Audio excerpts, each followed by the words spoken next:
Mayoral Memo with Matthew Dickinson from Dubbo Regional Council.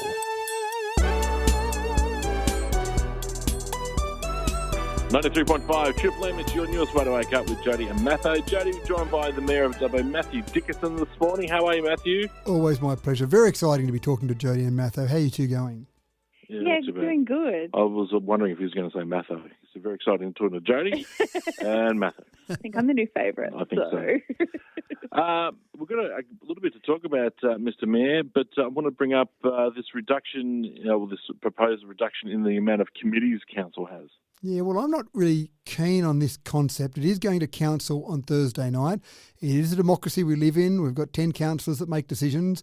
Hopefully a majority of them go away from this concept. But the staff have put a report to council. This is based on 2 resolutions from council. At the beginning of last year, in January, we resolved to actually create a bunch of consultative committees because there were essentially none or close enough to none. And we thought it was a good way to stay in touch with the community.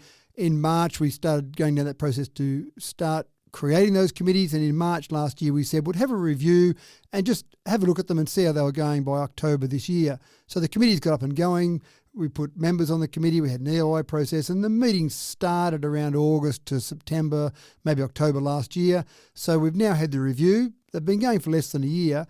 And if you read the review, if you've got a spare few minutes, there's a 40-page review as part of our business papers this week, and it talks about the staff time that's created and involved, and it talks about not every community member can come to every meeting, etc. So the staff have recommended we reduce 17 to 3, which seems a little bit drastic in my mind. I'd prefer we don't do that.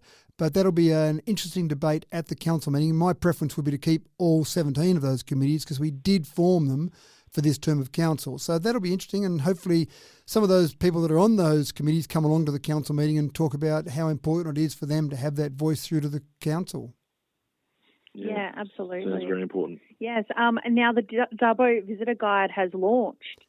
Very exciting. 150,000 we printed of these.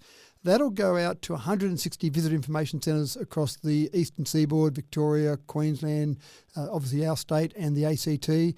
One of the things that's really important about that as well is they'll get delivered to every home, because one of the really important parts of our whole visitation process is the VFR market, the visiting friends and relatives. I mean, I know you two would have every weekend, there'd be friends, there'd be relatives saying, hey, let's come out and visit you guys out in Dubbo. And then you want that guide in your house to be able to say, here are the cool things to do. Tourism is still really important for Dubbo. $1.259 million last year it injected into our economy. 1.259 million visitors, $380 million into our economy. And our recovery from COVID has been quite good. Obviously, people are out and about a bit more after COVID, but you've got to capture that market. We had 104% increase year on year in day trippers over the last year, 54% increase in overnight visitors, and a 30% increase in expenditure. The crucial part about all of that is the number that I'd like to see us keep increasing. We've been doing really well over the last 10 years. We want to keep increasing it, and that's how many average nights people stay for. At the moment, it's 2.2, which isn't too bad, but I'd like to see it go out just a little bit higher. It started off, I remember a decade ago, it was about 1.4 nights. Now we're up to 2.2. But we've got those people here already. We've done the hard work to get them to Dubbo. Let's see if we can keep them here a bit longer. That visitor's guide is printed at no cost to our community. 107 businesses, or partners as we like to call them, paid for that, sponsors in that. Obviously their businesses are featured in that. But that's a really good thing for the community that we print that guide at no cost to the ratepayer.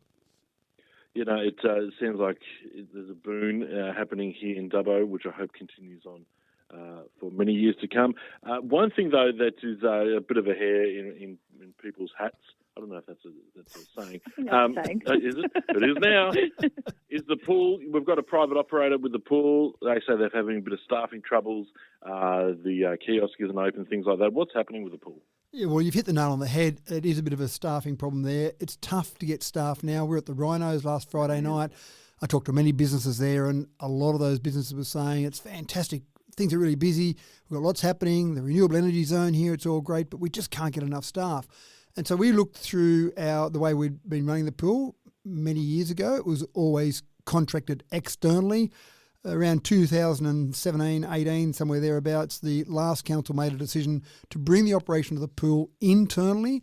And so that was run internally for a few years. But when we analysed that, it was costing us approximately $400,000 a year more to run it internally than it was to contract it out. So we put it out to an expression of interest, went through that process, and we awarded the 3 pools to a company called Belgravia Leisure.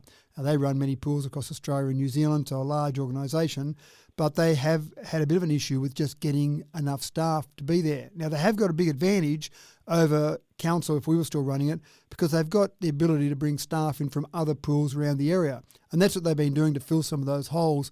I actually have doubts, Matho, whether or not we, if council's to run it, whether we'd even have the pools open at the moment, because if you can't get enough staff, there's certain minimum standards. You've got to have lifeguards on, for example. There's certain minimums you need to be able to run the pool, to be able to open the pool, and we wouldn't have the ability to pull staff from other pools around the region because we don't have a bunch of pools across the region. So it is a bit tough at the moment. I just ask the community for a bit of patience, work with them. They're making sure they have all their operations in place and they're getting staff there, but they're also advertising as well. So if you want some casual work, or if you want a manager's job, I think there's even a manager's job going there, have a look at Belgravia Leisure and see if you might want a job there. I'm not saying that for you and Jodi. I'm just saying in general for the community out there that might want a job. It's a worthwhile thing to go and have a look at.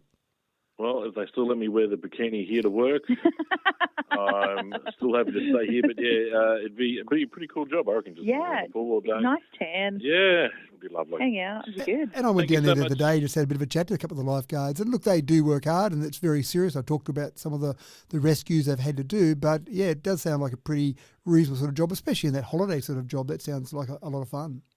Yeah, something good for young kids. Thank you so much, Mayor of Dubbo, Matthew Dickinson, for joining us today. You have a wonderful couple of weeks and we'll chat to you soon. Thank you. And I'm just trying to get that image of you in a bikini out of my head. Don't try. Don't try. You'll never succeed. See you, mate. Thanks a lot.